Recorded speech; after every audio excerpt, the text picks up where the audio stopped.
Welcome back. As you know, I'm Eli the Computer Guy here for the Daily Blob, or to say, what's going on? What's what's going on with my country? I just do not understand. So the Epstein files are continuing. To be clear, my bias towards the Epstein files is we need to improve our criminal justice system. We need to improve our correction system. You know how many people die every day in the U.S. Penal system and nobody gives a crap about it? How many suicides are there every single damn day? And people just it's not even that they shrug their shoulders. They just don't even care. So this whole Epstein thing, is it bad? My opinion, is it bad? Yeah. Do I really think he committed suicide? Probably not. Also, 99 problems. Is this the top of my list? Absolutely not. But it is curious to see MAGA imploding over it, right? Trump gets into office, and one of the things with Trump getting into office is the whole idea is that he's going to drain the swamp. Whatever, there's a lot of people out there, they really want the Epstein files out there, right? Epstein is the worst pedophile to ever exist. Spoiler, probably not. Let me be the first YouTuber to say, yeah, probably is not. Just gonna put it out there. But anyways, we're informed. We're informed of this particular storyline. He's the worst pedophile to ever exist. He had his own private island. There's apparently a client list for, the folks that came to his island or whatever to abuse young women. And so the MAGA folks want that released. It did appear, as far as I could tell with Trump, it did appear that he wanted that information released originally too. We heard from Pam Bondi, like literally a week or so ago, that she had the client list on her desk and that she just had to review a few things before she released it. And then all of a sudden, there is no client list. He committed suicide. All of a sudden, Donald Trump is really playing hardcore into this idea that this whole thing is a nothing burger. Epstein is a nothing burger, and anybody that continues to focus on the nothing burger is a horrible person. And I just find this curious. As a technology person and talking about business and things, I find this curious just with how hard he is going on this, especially with social media. And for you to be thinking about when you run into problems, or your company or corporation or organization runs into problems, to really be thinking about how do you want to deal with it, right? The older I get, the smarter I realize my grandparents' generation was. Not the boomers, that's my parents. Their parents, right? And there's basically this whole idea of silence. If somebody accuses you of something, you just shut the hell up and keep walking, right? And now I thought that was horrible. As a young man that wants to see the world be a better place, I always thought that was horrible. No, you should respond. And now as I'm looking at Trump, I'm realizing, oh, yeah, those old timers were kind of smart. Because, this is just getting weird. So if we go to Truth Social, we can see Trump's newest response. Now, at first, I was like, crap, right? I talk about a lot of stuff. I look at a lot of stuff every day. Maybe I had already talked about this Trump response. But then I realized, no, this Trump response is on top of the Trump response he did a couple of days ago. So July 12th, he put out the response of what's going on with my boys and in some cases my girls. They're all going after Attorney General Pam Bondi, who is doing a fantastic job. No, that was the 12th. Yesterday, he comes out with this broadside for anybody who still cares about the Epstein files, where he goes after MAGA. Well, that's a tactic. That's a way of doing things. Donald J. Trump. Quote, the radical left Democrats have hit pay dirt. Have they figured out what you did at Epstein's Island? Can you believe these Democrats? They finally figured out what I did at Epstein's Island, and they think they hit pay dirt. Because that's what it's feeling like. Like with this whole Epstein files now, you literally have the Democrats who tried to push through a requirement for the Epstein files to be released, and the Republicans quashed it.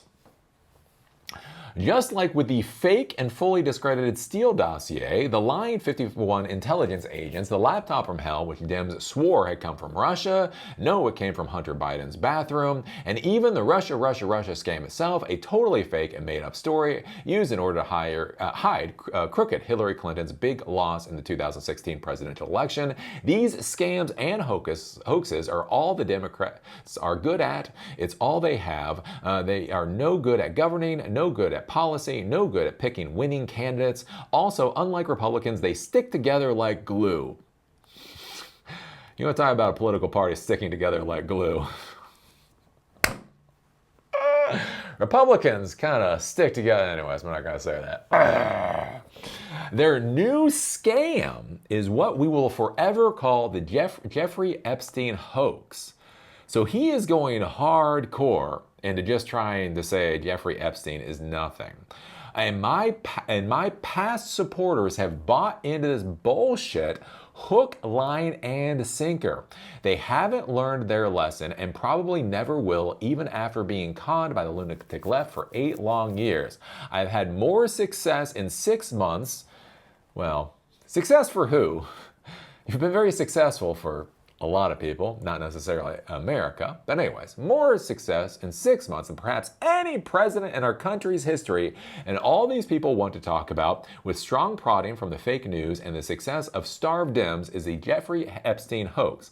Let these weaklings continue forward and do the Democrats' work. Don't even think about talking of our incredible and unprecedented success, because I don't want their support anymore.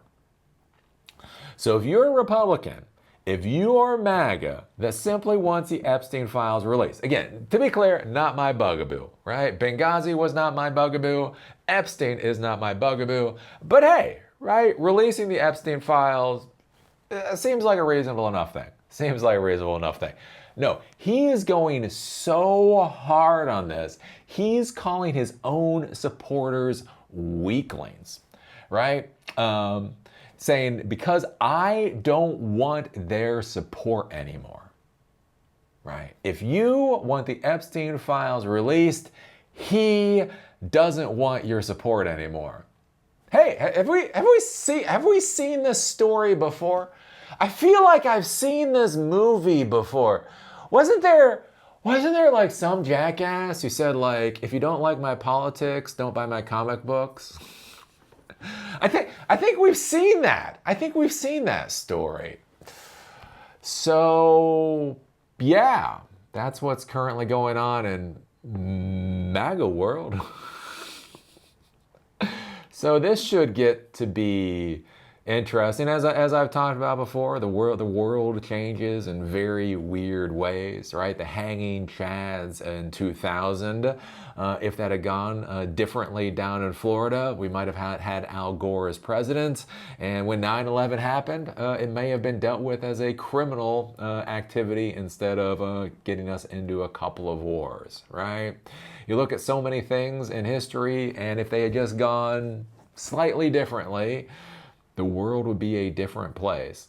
I would have never fucking thought the Epstein files would be the thing to tank Donald Trump. Donald Trump can be as insane as he wants to be on tariff policy.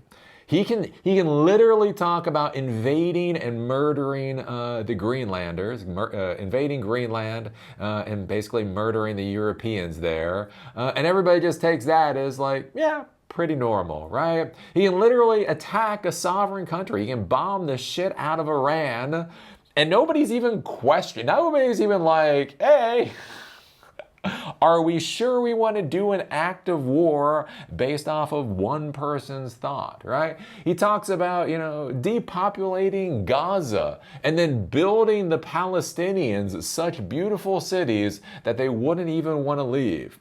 Right? He can do all of that. He can do all of that. And Mag is like, it's fair enough. Fair enough. Epstein files. The Epstein files. That is a bridge too far. So yeah, I'm just kind of curious to see how this is all going to play out and just how weird weird, weird, weird the world can be. So what do you think about this? What do you think about Trump now calling anybody who wants the Epstein files released weaklings? What do you think about him throwing his own MAGA supporters under the bus for wanting the Epstein files released? What do you think about this tantrum, these bizarre tantrum he's having? And this is on Truth. This is on Truth. This is on Twitter or Facebook or whatever else. And if you look at the replies, I mean, the replies are actually pretty damn reasonable and what you'd expect, right? So prove it was a hoax instead of bashing our past supporters. Right? Let's see here. Why is the Epstein case so important to the MAGA movement? It's why Trump won in 2006. He promised to rip the mask off the globalist elite and drain their filthy swamp. If the GOP betrays that mission again, at least a third of their base walks.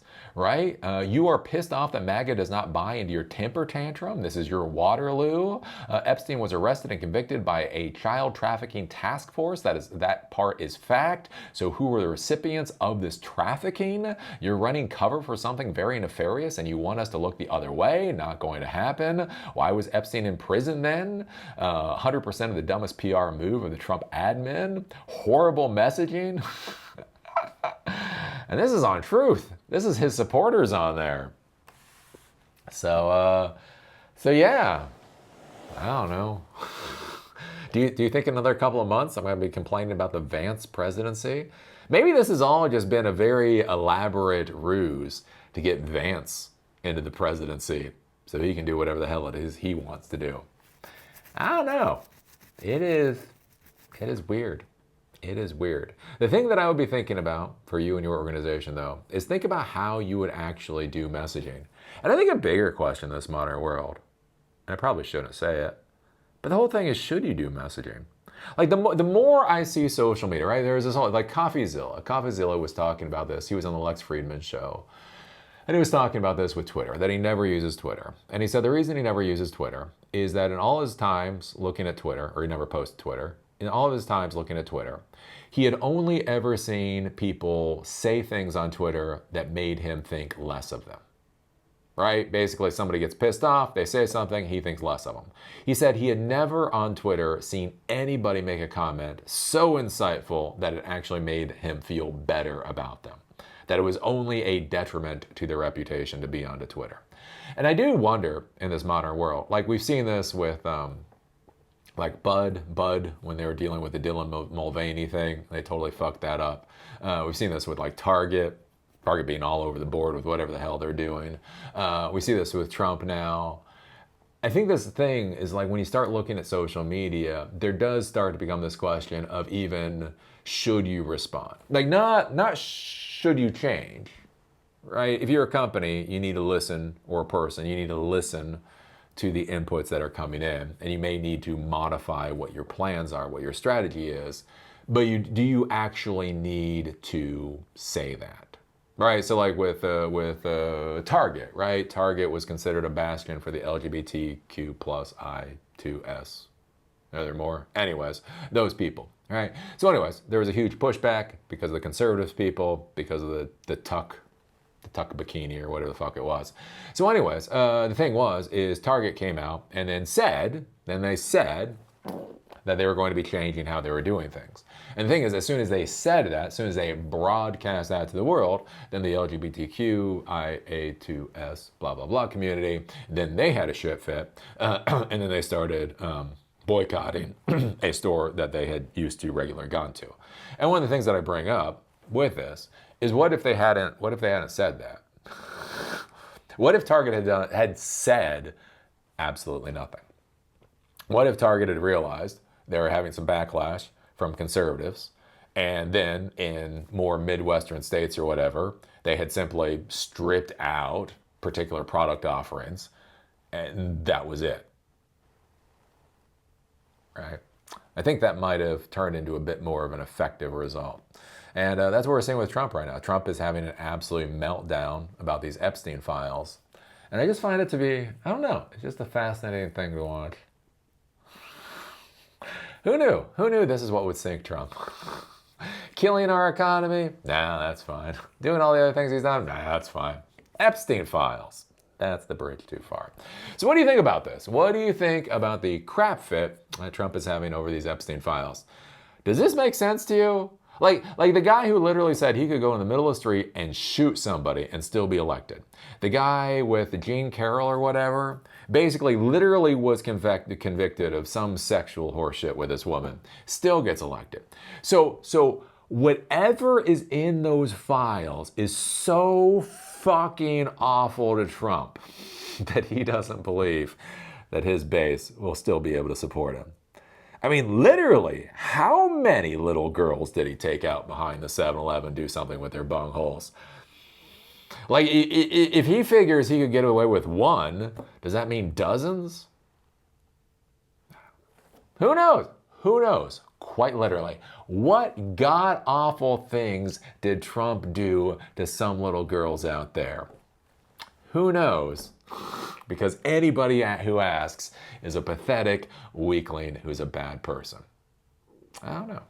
Put your thoughts down below. Give us a thumbs up, a thumbs down, a great comment, or a horrible comment. It is all an interaction as far as YouTube is concerned. And with that, see y'all later.